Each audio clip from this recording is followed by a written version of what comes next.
Hi, my name's Robin Macey. I'm a member of the British Origami Society and I've been doing origami since I was about 11 years old. Now, although paper was invented in China over 1,000 years ago, origami is usually thought of as a Japanese art form. Indeed, origami comes from the two Japanese words ori to fold and kami meaning paper. Now, up until the 1950s, there were only a few hundred different origami designs. But in the last 60 years, as people have had more leisure time and knowledge and ideas spread much faster, there's been a massive explosion of interest in origami, and there are now origami societies in most countries around the world. Indeed, there's probably many tens of thousands different origami designs to choose from now, possibly even 100,000 models being designed. Now, I'm going to show you how to make this cute origami cube, which is made from 6 identical squares of paper. Just before I start, I'll show you a few of my favorite models. This is a traditional flapping bird, which some of you may be familiar with, where you pull the tail and the wings flap. Some newer designs are these lovely talking lips. This model here is called Spring into Action.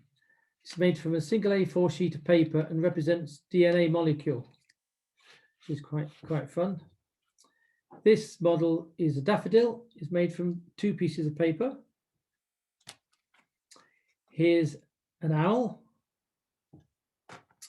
and a parakeet. And here's a butterfly made from a single US banknote. No cutting, no gluing. And finally, here's a chessboard that's again made from a single square of paper without any glue or scissors. So there really is absolutely no limit to what you can make with origami. Anyway, I'm going to switch to the overhead camera, so if you'd like to get your pieces of paper ready, then you'll be able to follow me along. Right, you can use almost any type of paper for origami. The main thing is it must hold its creases well. So don't generally use newspapers as it's too soft. But I find that A4 printer paper or photocopy paper is usually pretty good and inexpensive. Here I've got a sheet of A4 80-gram colored paper. So first of all, I'm going to create a square. So I will fold the short side over to the long side, line it up carefully, make a nice firm crease. Then you fold over the excess bit. Then you either get a guillotine or some scissors and you cut the excess piece off, hopefully a bit neater than what I'm doing. And then for this particular, you can use 6 pieces. We will need 6 squares, and you can use 6 squares this size, although in order to make it more compact, I actually folded the paper in half and half again, and I cut that into quarters to give myself some smaller sheets. Okay, so when you've got your square, this is how you make this is how we make this lovely Sonobe's cube. First of all, fold the paper from side to side in half. Make a really nice, good, firm crease. Then open it back up to the original square, and then we'll fold the sides in to that center crease. Okay, so we should have something like that.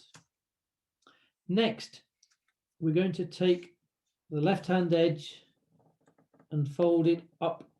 So we fold the bottom left corner up to the top. And at the same time, we're going to fold the bottom right corner down to the bottom, or you can swivel it round to make it easier. So we've now got what looks like a parallelogram. Now, if you just unfold that last stage, and what we're going to do, we're going to take the bottom corner, and instead of folding it on top, we're going to fold it underneath. So we open up the top flap, tuck that underneath, and then swivel it round, and we'll do the same with the other corner. So again, lift up the edge and tuck the corner inside. Okay, so we've got something like that. Okay, turn over to the other side, and these little triangles that are sticking out, fold them over and then inside. So if you do both of those, so fold the little triangle over and inside. So we've got one side that's plain like that, and then we've got one side that's got a cross mark. So if you turn over to the plain side, we're now going to fold the pointy side to the less pointy. So we're going to fold the long edge in half. So we do that on one side and then the other side. Okay, so this is what we've got. So we've got like that, and this is actually all we use to make the square. So we're actually going to make 6. We're going to make 6 of these all together. So I'll show you again how to make it or whatever. You get your second square. So we fold in half. Okay. Then we fold the sides to that middle line. And take your time, fold it nice and accurately. Okay, we take the bottom edge, fold it up to the top, swivel it round, do the same with the other corner, so that we've got a nice parallelogram. Unfold those 2 flaps. So we fold the corner up, but tuck it under. We fold the top bit up, tuck it underneath like that. Turn around, and again we're going to fold it inside like this. Okay, so that's what we've got. Turn over, fold the little triangles over, and just tuck them right inside the model. So we've got our parallelogram with a cross on one side, and on the plain side we're going to fold the long sides in half to give a square shape. Again, press nice and firmly, make good firm creases, and this is the basic module. So altogether we need 6 of these. I've got 4 more which I've made earlier. Here's 4 I made earlier. Now it is important that they're all the same parallelogram. So just make sure they all line up with each other. So you probably want to pause the video for a short while to make the rest of your 6. And then when you've made your 6, then you can join me again. But they must all be the same type of parallelogram. So if one's the opposite way round, it's because you folded the right corner instead of the left corner. Okay, so when you've got your 6 modules, this is what we do. On this front side that's got the cross on, you've actually got 4 pockets. So if we take 3 pieces and we hold it this way round, so the narrow pointy end tucks into one of those little pockets there like that, and at the same time we get another one and we tuck that pointy end in the pocket on the other side, so we end up with this shape. And then we bend that round, and then on the opposite side from that square thing we do exactly the same. So we'll take our 4th piece and we'll put these triangles will all be tucking into pockets. So it's fairly intuitive how to do it, I reckon. So you tuck that in there like that.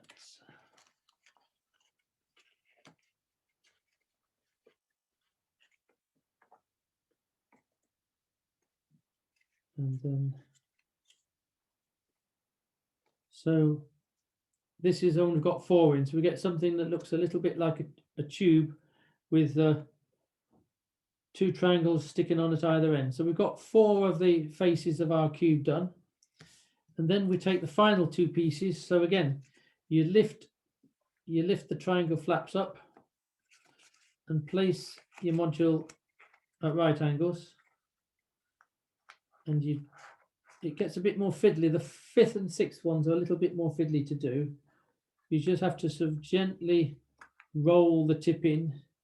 And again, on the sides, you tuck them in the pocket. So at the end of the day, you will not have any loose triangles flapping around. They all go into pockets. So here, I've nearly finished. So I've done 5 out of 6. So you can see we've now got the cube, but we've just got 2 triangles on top. So again, we take our last piece, place it on top there, and again tuck the triangles into those pockets. And then finally, the last 2 to do.